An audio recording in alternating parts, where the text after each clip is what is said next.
안녕하세요. 이번 딥다이브에서는 많은 분들이 정말 궁금해하시는 주제죠. 바로 대학 수학 능력 시험에서요. 현역 고3 학생하고 소위 N수생, 이 졸업생들의 성적 차이. 이거 한번 깊이 파헤쳐 보겠습니다. 네, 이게 워낙 관심이 높은 주제라서요. 그렇죠. 저희가 한국교육과정평가원의 공식 자료 그리고 주요 입시 분석 기관들 보고서를 좀 바탕으로 이야기 나눠볼까 하는데요. 이번 딥다이브 목표는 이 성적 차이가 진짜 얼마나 나는지 또 왜 그런 차이가 생기는지 그리고 이게 대학 입시 특히 바로 당신에게 어떤 의미가 있는지 이걸 좀 명확하게 알아보는 겁니다. 네, 제대로 한번 들여다볼 필요가 있죠. 시작하기 전에 이거 좀 놀라운 사실인데요. 2024학년도 수능 접수자 중에 졸업생 비율이 무려 35.3%였다고 합니다.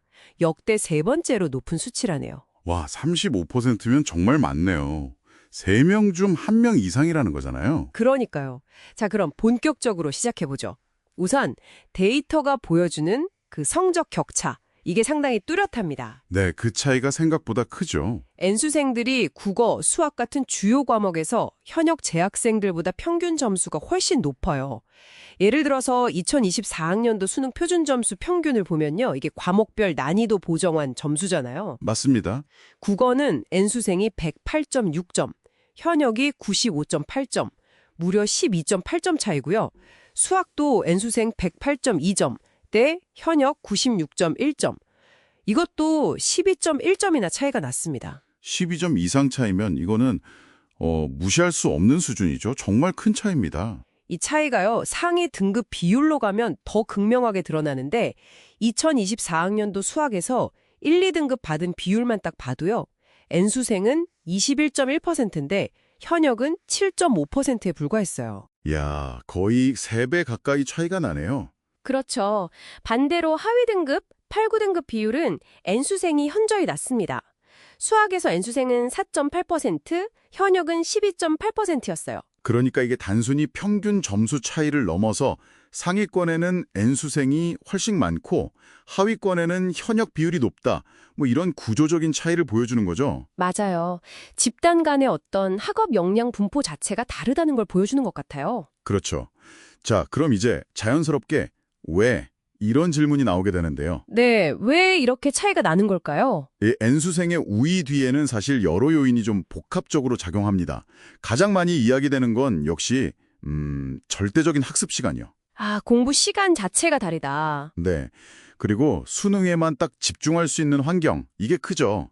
현역 학생들은 아무래도 학교 수업도 들어야 하고 내신 관리, 뭐 여러 가지 활동들 병행해야 하잖아요. 그렇죠. 신경 쓸 게 많죠. 근데 N수생들은 오롯이 수능 대비에만 몰입할 수 있는 그런 구조적인 차이가 있다는 겁니다. 확실히 그렇겠네요. 근데 단순히 시간만 많다고 다 되는 건 아니고요. 또 다른 중요한 요인이 바로 이전 수능 경험입니다. 아, 경험치. 네, 시험을 한번 치러봤기 때문에 시험 운영 노하우라든가 아니면 자신의 약점을 어떻게 보완해야 할지 이런 전략적인 대비가 가능하다는 거죠. 탐구 과목 같은 경우도 자신에게 좀 더 유리하게 선택하거나 변명할 수 있는 유연성도 있고요. 약간 운동선수가 지난 경기 복귀하면서 다음 경기 전략 짜는 거랑 비슷하겠네요. 정확합니다. 딱 그런 비유가 맞아요. 여기에다가 이제 재도전이라는 선택 자체가 주는 어떤 강한 동기부여. 이것도 무시 못하고요. 하긴, 절박함이 다르겠죠. 네. 그리고 뭐 재수 종합반 같은 사교육 시스템의 도움이라든지 아니면 혼자 공부하더라도 자기주도 학습 시간을 온전히 확보하기 용이하다는 점, 이런 환경적인 요인도 분명히 영향을 미칩니다. 그렇군요. 단순 시간 투입뿐만 아니라 그 경험에서 오는 프리미엄 같은 게 확실히 작용하는 거네요. 맞습니다. 그리고 이 성적 우위가 그냥 숫자로만 끝나는 게 아니라 실제 대학 입시 결과, 특히 정시 있잖아요. 수능 성적 위주 전형. 여기서 결과로 그대로 이어지더라고요. 네. 입시 결과 보면 그게 확연히 드러나죠. 서울대학교 2025학년도 정시 합격생만 봐도요. 57.4%가 N수생이었어요. 절반이 훌쩍 넘죠. 특히 3수 이상 비율이 21%로 최근 10년 새에 최고치를 기록했다고 합니다. 3수 이상이 21%면 N수생 동에서도 장수생 비율이 꽤 높다는 거네요. 맞아요. 근데 의과대학 쪽은 상황이 더 놀랍습니다. 의대는 더 심한가요? 네. 2024학년도 정시 최종 등록자 기준으로 보면 N수생 비율이 무려 80.1%에 달했습니다. 80%요? 와. 현역은 17.1%에 불과했고요. 여기서 더 주목할 점은 재수생 비율이 36.7%인데 3수 이상 N수생 비율이 43.4%로 더 높다는 거예요. 그러니까 재수생보다도 3수, 4수 이상한 학생들이 의대 정시에 더 많이 합격했다는 거군요. 네, 구체적으로 보면 3수가 26.7%, 4수 이상이 16.7%. 특히 3수생 비율이 전년도 18.8%에서 26.7%로 크게 늘어난 걸 보면 이 최상위권 경쟁이 얼마나 치열하고 또 N수가 점점 길어지는 경향이 있는지 좀 엿볼 수 있는 대목이죠. 이야, 이건 정말 시사하는 바가 크네요. 그만큼 의대 가기가 어렵고 또 많은 학생들이 재수, 3수를 불사한다는 거니까요. 그렇죠. 하지만 이쯤에서 한번 생각해 볼 필요가 있어요. N수를 선택하면 그럼 무조건 성적이 오르고 성공하는 걸까? 아, 그게 또 꼭 그렇지만은 않다는 거죠? 네, 꼭 그렇지만 않다는 데이터도 있습니다. 한 입시기관 분석을 보니까요. 2024학년도 재수생 중에서 전년도 수능보다 성적이 오른 학생은 49.1%, 절반이 채 안 됐습니다.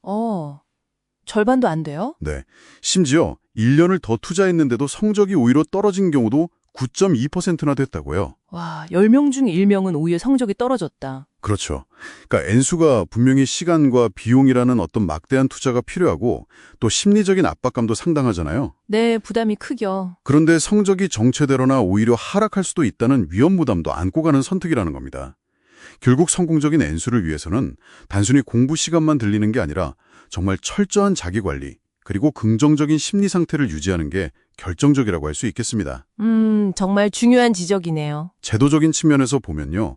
그 통합수능 초기에 좀 지적됐던 선택 과목 유불리 문제 있잖아요. 네, 있었죠. 그번 2024학년도 수능에서는 상당히 완화된 걸로 보입니다.